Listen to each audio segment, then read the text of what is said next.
প্রিয় শিক্ষার্থী, আমরা এবার একটা সুন্দর বিক্রিয়া করব। বিক্রিয়াটির নাম হচ্ছে এস্টারিফিকেশন।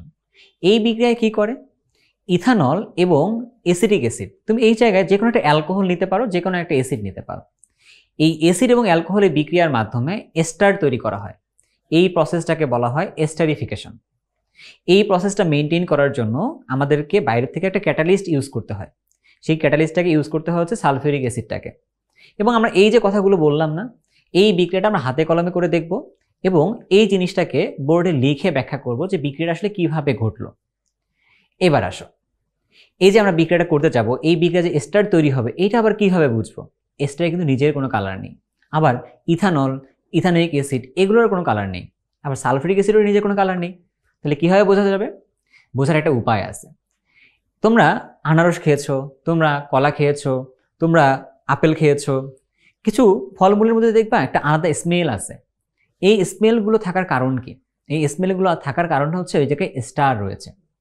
তাহলে আমাদের কাছে স্টারের কালার নেই, ঠিক আছে, বাট স্মেল তো আছে। তো আমি স্টারটা তৈরি করব, তারপর ওই স্মেলটাকে নিয়ে দেখব আসলে স্টার তৈরি হয়েছে কিনা।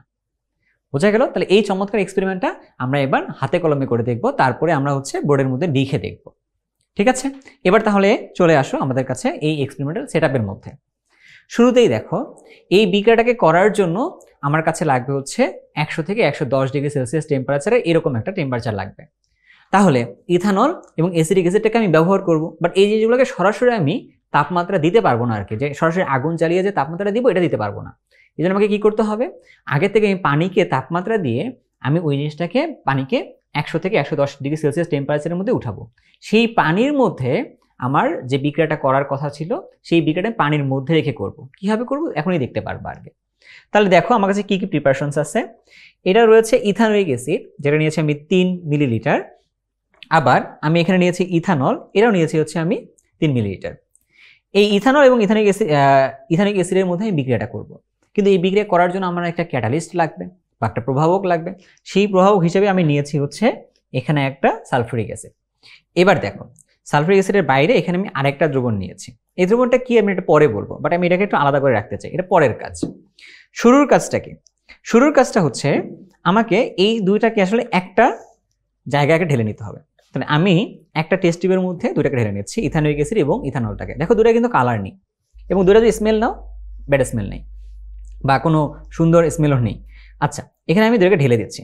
ওকে, তাহলে ইথানোয়িক অ্যাসিডটাকে আমি ইথানলের মধ্যে ঢেলে দিলাম একদম। আচ্ছা, তাহলে আমার কিন্তু এই জিনিসটাকে ট্রান্সফার করা হয়েছে, রাইট? আচ্ছা, এবার তাহলে একটু দেখা যাক, এখানে আমি সালফিউরিক অ্যাসিডটা ঢালবো এবং খুবই সূক্ষ্মভাবে এবং সতর্কতার সাথে। এই জায়গায় আমি ড্রপার ইউজ করবো আর কি। হ্যাঁ, আচ্ছা, এই জায়গায় আমি ড্রপার ইউজ করবো ডেফিনেটলি। এই জায়গায় কিন্তু যেহেতু ক্যাটালিস্ট বেশি পরিমাণে দিতে হয় না, খুব কম অ্যামাউন্টের ক্যাটালিস্ট দিলেই হবে। এবং এটাকে আমি গায়ে গায়ে ঢেলে দেবো আর কি। আমি এখান থেকে 4 থেকে 5 ড্রপ ক্যাটালিস্ট দিয়েছি। আচ্ছা, আমার ক্যাটালিস্ট দেওয়ার কাজটা কিন্তু ডান। এবারের কি কাজ আমার? এবার কাজটা এই যে সলিউশনটা যেটা রয়েছে, এই সলিউশনটা কিন্তু টেম্পারেচারটা অনেক কম আছে। এই টেম্পারেচার কিন্তু মেজার করব এই আমার কাছে যে থার্মোমিটার রয়েছে এটা দিয়ে। তাহলে একটা কাজ করি, এই টেম্পারেচারটা একটু মেজার করে দেখি। বর্তমানে থার্মোমিটারটা কত আছে, রিডিং কত আছে এটা দেখতে হবে আমাদেরকে। তাহলে আগে এটা একটু দেখে নিই যে এইটা রিডিংটা বর্তমানে কত রয়েছে। এই যে থার্মোমিটারের বর্তমান রিডিংটা রয়েছে কত, 20 ডিগ্রি সেলসিয়াসের মতো। এবার আমার কাজ এই থার্মোমিটারটাকে আমি এখানে ডিপ করব আমার যে সলিউশনটা ছিল, যেটা মাত্র তৈরি করলাম, ইথানোয়িক অ্যাসিড, ইথানল, আর এটা ছিল আমাদের কাছে সেই সালফিউরিক অ্যাসিডটা ক্যাটালিস্ট হিসেবে। এটাকে আমি এখানে দিলাম, গেল। তাহলে এইটা রিডিংটা বর্তমানে কত, এটা একটু দেখতে চাইলে দেখতে পারি আমরা। এখনও কিন্তু ওই রিডিংটাই রয়েছে, সেই 20 ডিগ্রি সেলসিয়াস টেম্পারেচারের মতোই রয়েছে, এটা কোনো চেঞ্জ হয়নি। বাট আমাকে কিন্তু এই জিনিসটা চেঞ্জ করতে হবে। তো এই টেম্পারেচারটাকে বাড়াইতে হবে। টেম্পারেচার কিন্তু আমি সরাসরি বাড়াতে পারবো না, এই জন্য আমি এখানে একটা ওয়াটার বাথ ইউজ করতেছি। আমি পানির মধ্যে তাপমাত্রা দিব, তারপর এটাকে চেঞ্জ করব। তাহলে এই যে পানি নিয়েছি আমি এখানে, তো পানির মধ্যে আমি এইটাকে রেখে হিটটা দেবো। আমি একটা কাজ করতেছি, আমি এইটাকে এভাবে ধরে রাখি, হ্যাঁ, তাহলে জিনিসটা সুবিধা হবে। যে টেম্পারেচার বাড়তেছে, তোমরা দেখতে পাচ্ছ যে টেম্পারেচার বাড়তেছে। টেম্পারেচার বাড়তে যখন 100 ডিগ্রি সেলসিয়াস টেম্পারেচার হবে তখন আমাকে বলতে পারো। ওকে, আচ্ছা, আমি একটু এখানে হিট একটু বাড়াই দিই পানির তাপমাত্রাটা। একটু কিন্তু আগে বাড়ানো ছিল, আমি একটু অফ করে রেখেছি। আচ্ছা, এবার দেখা যাচ্ছে যে টেম্পারেচার বাড়তেছে। টেম্পারেচার বাড়তে বাড়তে আমাকে পৌঁছাইতে হবে হচ্ছে এই 100-তে পৌঁছাইতে হবে।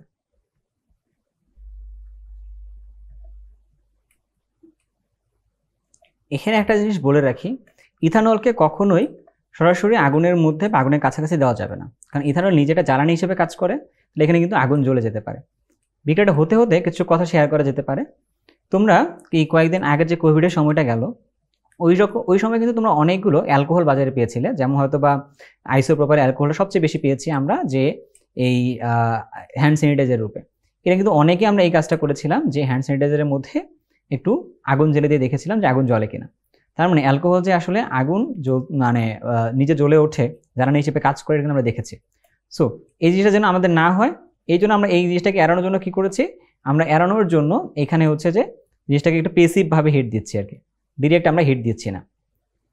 এখন আমরা কত ডিগ্রি সেলসিয়াস টেম্পারেচারের মধ্যে আছি একটু খেয়াল করে দেখো তো, 50-র পাশাপাশি আছি, তাই তো? এটাকে আমাদের উঠতে হবে কোথায়? একদম 100-তে উঠতে হবে।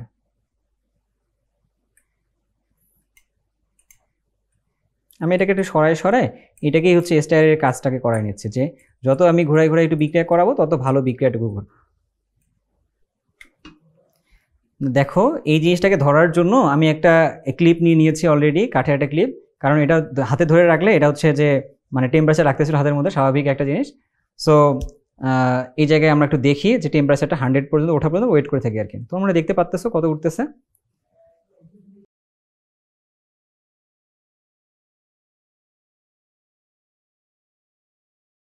তোমরা টেম্পারেচারটা দেখতে পারতেছো, এখানে অলরেডি 80-র কাছাকাছি উঠে গেছে। সো 80 পার করছে, সো 90-র কাছাকাছি থেকে 100-এর কাছাকাছি। সো আমরা যদি চিন্তা করি যে এই টেম্পারেচারটাই এটা অলরেডি হয়ে গেছে, তো এটা হয়েছে কিনা এটার জন্য তো আমাকে আসলে স্মেলটা নেওয়া লাগবে। তো এই স্মেলের জন্য ওয়েট করবো, তার মধ্যে আমরা এটাকে বের করে নিয়ে আগে একটু ঠান্ডা হতে সময় দিব আর কি। ঠিক আছে? তো ঠান্ডা হতে সময় না দিলে এটাতে আসলে পরবর্তীতে আর ফার্দার প্রসেস করা যাবে না। আমি এখান থেকে আমাদের যে থার্মোমিটারটা আউট করা দরকার ছিল, থার্মোমিটারটা আসলে আউট করে নিলাম। এখন আমার কাছে কিন্তু হ্যাঁ, যে ইথানল এবং ইথানোয়িক অ্যাসিডের মাধ্যমে যে সলিউশনটা তৈরি হয়েছে এই সালফারিক অ্যাসিডের উপস্থিতিতে, সেই সলিউশনটা আমার কাছে আছে। সো আমাদের কাছে এখন এই সলিউশনটা তৈরি হয়েছে, যা কিনা আমাদের ইথানল ছিল, ইথানোয়িক অ্যাসিড ছিল, এবং তার মধ্যে আমরা সালফারিক অ্যাসিড দিয়েছিলাম আর কি।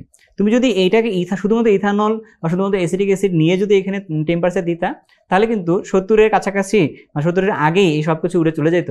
বাট এটা কিন্তু এখনও যখন আমরা 85 ক্রস করে 90 কাছাকাছি গেছি, তখনও কিন্তু সলিউশনটা এখানে আছে। তার মানে হচ্ছে এখানে কিছু না জিনিস তৈরি হয়েছে, সেই জিনিসের স্মেলটাকে, ওই স্মেলটাকে আমাদেরকে পাইতে হবে, রাইট? বাট তবুও এখানে কোনো ইথানোয়িক অ্যাসিড আসলে থেকে যাইতে পারে কিনা, বা আমরা যে সালফারিক অ্যাসিডটা এখানে নিয়েছি সেটা এখানে আছে কিনা, তো এই জিনিসটাকে আসলে আমাদেরকে এখান থেকে আউট করতে হবে। এখানে আউট করার প্রসেসটা কি? আউট করার প্রসেসটা হচ্ছে, যদি আমরা এইখানে সোডিয়াম হাইড্রোজেন কার্বনেট দিয়ে দেই, তখন অ্যাসিড থেকে আসা প্রোটন যেটা রয়েছে সেইটা হাইড্রোজেন কার্বনেটের সাথে মিলে কার্বনিক অ্যাসিড তৈরি করবে, এবং সেখান থেকে কার্বন ডাইঅক্সাইড গ্যাস উড়ে যাবে। তারপরে যে জিনিসটা পড়ে থাকবে সেটাই হচ্ছে শুধুমাত্র আমাদের কাছে আমাদের কাঙ্ক্ষিত যে এস্টারটা, সেটা। তো আমার যে কাজটা হবে, এই যে সলিউশনটা আমার মোটামুটি একটা হয়ে গেছে, ঠান্ডার মতো পর্যায়ে চলে আসে এখন। সো আমি এখন এইটাকে আসলে ট্রান্সফার করতে চাচ্ছি আর কি। এইটা যেটা বলেছিলাম শুরুতে, যে এখানে কিছু একটা আছে, সেটা হচ্ছে কি সোডিয়াম হাইড্রোজেন কার্বনেট, হ্যাঁ, Na হাইড্রোজেন CO3 এরকম। তো আমরা যদি এটা কাজ করি, এই জায়গার মধ্যে জিনিসটাকে ট্রান্সফার করে তারপরে দেখি কি হয়। তোমরা দেখবে এখানে খেয়াল করে যে এই জায়গায় কিন্তু বুদবুদ উঠবে। বুদবুদ উঠবে কেন? কারণ এখানে কিছু আনরিয়েক্টিভ অ্যাসিড থেকে গেছে। ঠিক আছে? তো আমরা এটা জিনিসটাকে খেয়াল করি, একটু আস্তে করে জিনিসটাকে দিয়ে খেয়াল করি। আমরা এটাকে এটা গায়ে ঢেলে দিতে হয়, দ্যাট ইজ আমরা গায়ে ঢেলে দিচ্ছি আস্তে আস্তে। দেখো এই যে এটা ছোট ছোট বুদবুদ উঠতেছে, বুদবুদ ওঠার মানে হচ্ছে ওকে, হ্যাঁ, এটা অলরেডি আমরা ট্রান্সফার করছি। এখানে দেখো বুদবুদ উঠতেছে, নিশ্চিত দেখা যাচ্ছে। হ্যাঁ, বুদবুদ উঠতেছে, এই দেখো বুদবুদটা উঠতেছে, খেয়াল করে দেখো। কিছু আনরিয়েক্টিভ অ্যাসিড ছিল যে আমরা যে স্টারটা তৈরি করছিলাম সেখানে, দ্যাট ইজ হোয়াই এই জায়গার মধ্যে কিন্তু এরকম বুদবুদ উঠতেছে। মানে কি, সেই সোডিয়াম কার্বনেট যেটা, হাইড্রোজেন কার্বনেট যেটা রয়েছে, সেখান থেকে কার্বনিক অ্যাসিড তৈরি করার পরে যে কার্বন ডাই অক্সাইডটা, সেই কার্বন ডাই অক্সাইডটা কিন্তু উড়ে চলে যাচ্ছে। তাহলে মোটামুটি খেয়াল করে দেখো আমাদের কাছে কিন্তু হয়ে গেল। আমরা সবগুলো বুদবুদ আমরা যেতে দিব, একটু রিন্স করে নিচ্ছি যাতে করে আমাদের কাছ থেকে অ্যাসিডটা না থাকে। বুদবুদ না ওঠা মানে তুমি ভাববা যে অ্যাসিডটা নেই। তো যতক্ষণ বুদবুদ উঠবে তখন ভাববা যে এখানে অবশ্যই অ্যাসিডটা আছে, কিছুটা হলেও আছে। তো আমি এখানে নিলাম, আর একটু ঝাঁকা দিব, দেওয়ার পরে কি পেলাম একটু খেয়াল করব। দেখো আর কিন্তু এমন বুদবুদ উঠতেছে না, তার মানে কি এখানে কিছু নাই। তাহলে এবার আরেকটু ভালোভাবে রিন্স করে নিলাম, ক্লকওয়াইজ বা কাউন্টার ক্লকওয়াইজ দুইভাবেই করে দেখবা, তাহলে হচ্ছে সুবিধা হবে আর কি। আচ্ছা এবার দেখো আর কিন্তু উঠতেছে না, আর সেভাবে ফেনা উঠতেছে না। আগে কিন্তু ফেনার যেভাবে উঠছিল আর কিন্তু সেভাবে ফেনা উঠতেছে না, বা বাবলগুলো উঠতেছে না আর কি কার্বন ডাই অক্সাইডের। এবার আমাদের কাজ হচ্ছে কি এইটাকে একটু স্মেল নিয়ে দেখা যে এইটার স্মেলটা আসলে আগে যেরকম ইথানোয়িক অ্যাসিড বা ইথানল স্মেল ছিল সেরকম আছে কিনা। তাহলে এরকম নিয়ে দেখি, রাইট। তাহলে আমি যখন এই স্মেলটা নিলাম, স্মেলটা নিয়ে দেখতেছি একটা ডিফারেন্ট একটা স্মেল আসছে, রাইট। তো সেই স্মেল থেকে এটা বোঝা যাইতেছে যে এখানে একটা স্টার ফর্ম করছে। ওকে, তাহলে এই যে ইথানল এবং অ্যাসিটিক অ্যাসিড ব্যবহার করে আমরা একটা স্টার তৈরি করলাম, এই বিক্রিয়াটার নাম বলছে এস্টারিফিকেশন বিক্রিয়া আর কি। তাহলে এবার চলো আমরা তো এটা দেখলাম যে স্টার কেমন তৈরি হয়েছে, এখানে হাতে কলমে দেখেছি, এবার একটু বিক্রিয়া করে দেখি আর কি। যেটা কিনা আমাদের পরীক্ষণটার নাম ছিল যে অ্যালকোহল এবং কার্বক্সিলিক অ্যাসিড ব্যবহার করে আমরা এস্টার প্রস্তুত করবো আর কি। তো এই বিক্রিয়াটা একটু লিখে দেখি আমরা কি কি নিয়েছিলাম এখানে এবং সেটা কিভাবে কাজ করেছে। আমরা নিয়েছিলাম হচ্ছে অ্যালকোহল হিসেবে CH3CH2OH, এটার নাম হচ্ছে ইথানল, যাকে আমরা অ্যালকোহল বলতেছি। এরপরে আমরা এখানে আরেকটা অ্যাসিড নিয়েছিলাম, আমরা একটু জিনিসটাকে একটু ভিন্নভাবে লিখি। সেই অ্যাসিডটা নিয়েছিলাম হচ্ছে এরকম, এটার নাম হচ্ছে অ্যাসিটিক অ্যাসিড বলতে পারো, বা এটা আরো একটা নাম আছে, সেটার নাম হচ্ছে ইথানোয়িক অ্যাসিড বলে। আচ্ছা, উভয়েরই আমরা 3 ml করে নিয়েছিলাম আর কি।